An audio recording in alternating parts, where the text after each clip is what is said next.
자, 그 다음에 여기 있는 내부 있잖아요. 저 내부를 어디로 보내야 돼요? 메인의 왼쪽으로 보내야 됩니다. 메인의 왼쪽으로 보내기 위해서는 내부가 메인과 같은 라인을 차지해야 되는데 같은 라인을 차지하기 위해서는 어떤 방법을 써야 되냐면 마진 값을 쓰면 됩니다. 자, 마진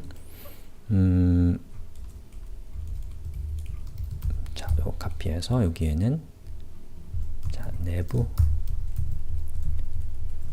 그리고 여기에다가 마진 그리고 레프트 왼쪽을 주는데 마진 레프트를 제가 1픽셀로 하면 제가 이걸 키워볼게요. 어때요? 키워지면 오른쪽으로 갑니다.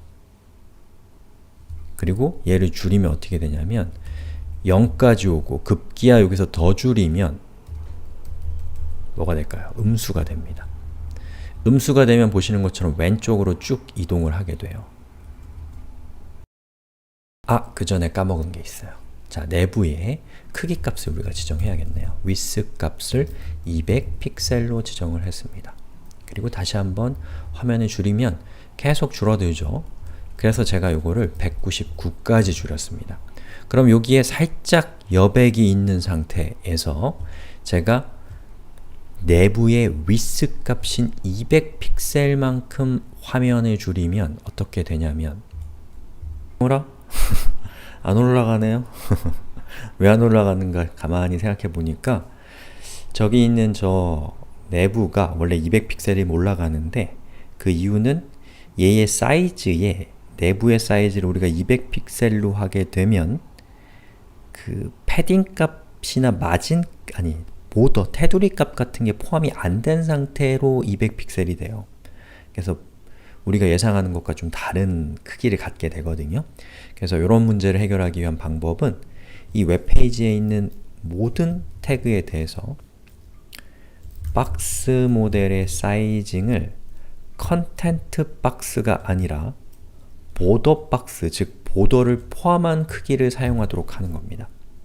자, 그리고 다시 와서 요거를 조정해 보면 보시는 것처럼 199에서는 아랫줄인데 내부의 크기인 200픽셀이 되는 순간에 윗줄로 올라와 버리게 됩니다.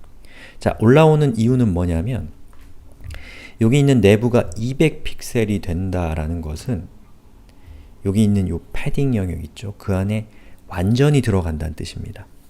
그러면 저기 있는 내부라고 하는 저 컨텐트는 더 이상 메인을 방해하지 않아요.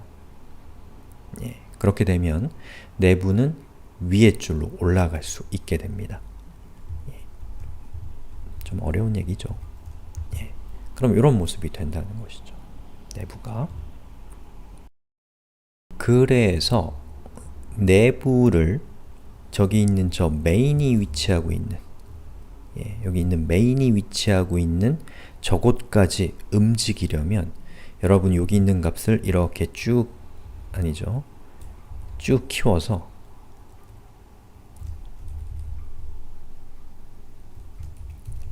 뭐 400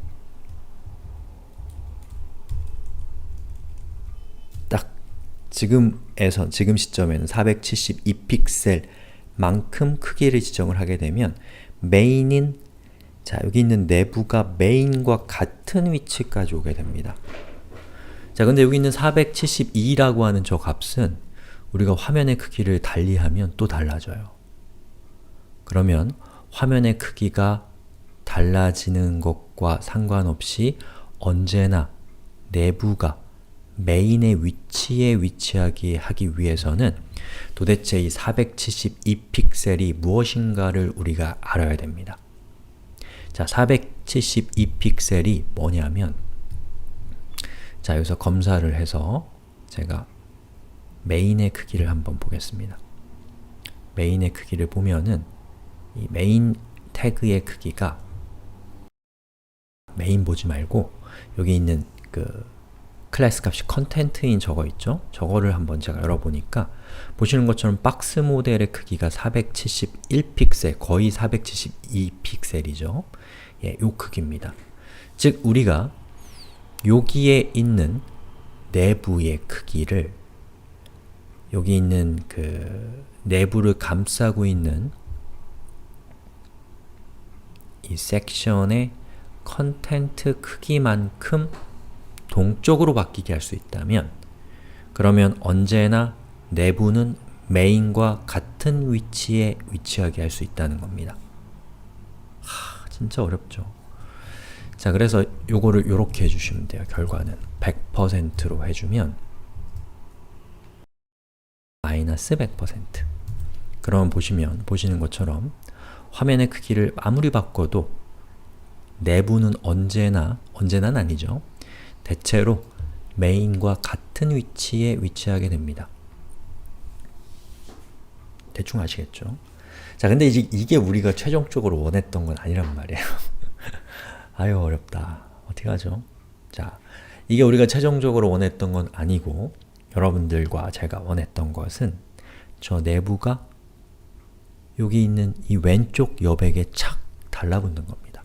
그럼 여기에다가 더해서 뭘 하면 되냐면 이 상태에서 지금 내부가 위치하고 있는 이 상태에서 내부를 200픽셀만큼 왼쪽으로 더 전진시키는 거예요.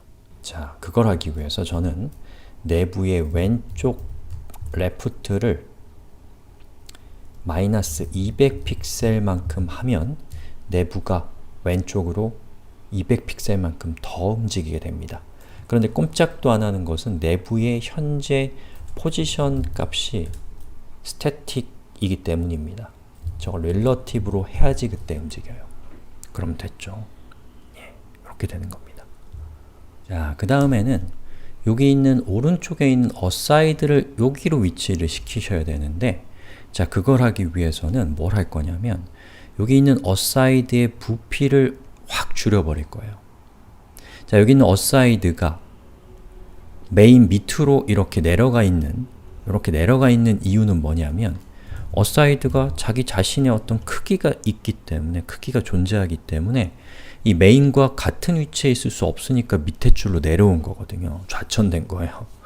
예, 그럼 어떻게 하면 되냐? 메인이 어사이드의 실제 크기를 마치 존재하지 않는 것처럼, 실제로는 있는데 그렇게 부피감을 확 없애버리면 어사이드는 굉장히 홀쭉한 녀석처럼 취급되기 때문에 이 위로 이렇게 올라올 수 있게 됩니다. 그때 사용하는 방법이 바로 마진이에요. 제가 준비한 예제 한번 볼까요? 자, 여기 보시면은 여기에 요거 보이시죠? 여기 있는 inner라고 되어 있는 것이 요거예요. 그리고 옆에 other라고 되어 있는 것이 바로 여기 있는 파란색 박스입니다. 그리고 제가 여기 있는 inner에게 inner의 margin margin right 값을 제가 10픽셀을 주면 어때요? 보시는 것처럼 inner의 오른쪽 마진 값이 커지면서 other가 옆으로 비껴납니다. 그 얘기는 뭐예요? inner가 마치 저만한 크기를 가지고 있는 것처럼 동작한다는 거죠. 반대로 여기 있는 inner의 사이즈를 제가 마이너스로 빼게 되면 보시는 것처럼 other가 어떻게 돼요? 왼쪽으로 오죠. 그 이유는 뭐예요? 예, 마진은 마진 값을 음수로 주게 되면 그런 효과가 나는 거예요. 그 태그의 크기가 작아진 것 같은 효과가 나는 겁니다. 실제로 태그의 크기는, 시각적인 크기는 유지되지만 그거의 부피감이 달라진다라는 겁니다. 그럼 우린 이러한 속성을 이용해서 여기 있는 요 레이아웃 상에서 어사이드의 부피감을 확 죽여버리는 거예요. 말이 좀 흉한가요? 자, 해볼게요. 자, 여기에서 어사이드의 마진 라이트를 마이너스 150픽셀만큼 주면 보시는 것처럼 어사이드의 현재 크기는 뭐냐면 제가 안 적었네요. 어사이드 왜 없죠? width 값을 제가 150픽셀로 했습니다. 자, 어사이드는 150픽셀만한 크기를 갖고 있는데 마진의 right 값을 마이너스 150으로 하면 그 얘기는 어사이드는 부피감이 없어진다는 뜻이에요. 그럼 자연스럽게 플러팅이라고 하는 맥락에서 보시는 것처럼 부피감이 없기 때문에 메인과 같은 위치를 차지할 수 있게 된다는 겁니다. 아, 이게 가장 핵심적인 아이디어였어요. 예. 어렵죠. 여러분 힘들죠? 예. 바로 이런 이유로 인해서 이게 좀 구질구질한 면이 있거든요. 예, 바로 이런 이유 때문에 이제 플럭스 같은 효과가 주목받는 거라고 보시면 되겠습니다. 하지만 이제 과거 방식도 중요하고 또 아직도 과거 브라우저 쓰시는 분들도 계시고 예. 그리고 또 이런 과정을 통해서 우리가 그 마진, 패딩 이런 거에 좀 독특한 속성들을 파악할 수 있으니까 또 이것도 교훈은 많죠. 예. 자, 이렇게 해서 우리 영상 여기서 끊고 다음 수업에서 나머지 이야기 진행하겠습니다.